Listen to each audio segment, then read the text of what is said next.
3 আয়াতের একটা বিশেষ ফজিলত আছে, এটা আপনারা পড়বেন। কি ফজিলত? বিষ্ণু ইসা ইসলাম বলেন, মান ক্বালা হিনা ইউসবিহু সালাসা মাররাতিন আউযু বিল্লাহিস সামিউল আলিম মিনাশ শাইতানির রাজীম সুম্মা ক্বারাআ সালাসা আয়াতিন মিন আখিরি সূরাতিল হাশরি ওয়াক্কালাল্লাহু বিহি ৭০,০০০ মালাকিন ইউসাল্লুনা আলাইহি ওয়া ইন মাতা ফি যালিকাল ইয়াউমি মাতা শাহীদান।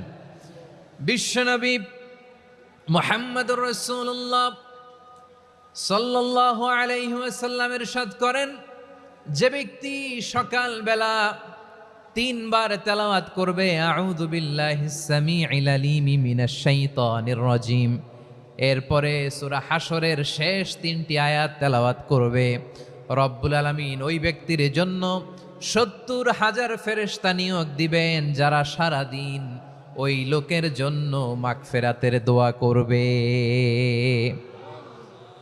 শুধু এখানেই শেষ নয়, বিশ্বনবী ফরমান ওয়া ইন মাতা ফি যালিকাল ইয়াউমি মাতা শাহীদান, ওই দিন যদি ওই ব্যক্তিটা ইন্তেকাল করে সে শহীদ হয়ে কিয়ামতের দিন আল্লাহর সামনে দাঁড়াবে।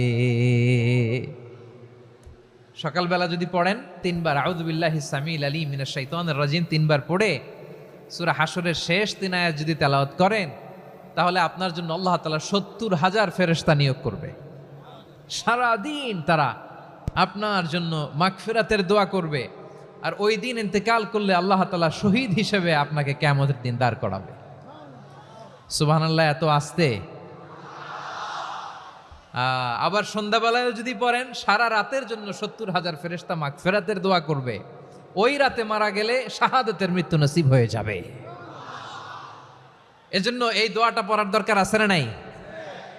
আযকারুস সাবাহি ওয়াল মাসা, সকাল সন্ধ্যার যে জিকির, এই জিকিরের অন্তর্ভুক্ত করে নেবেন এই ওয়াজিফাটা। যে হাদিসটা বর্ণনা করলাম সুনানে তিরমিজি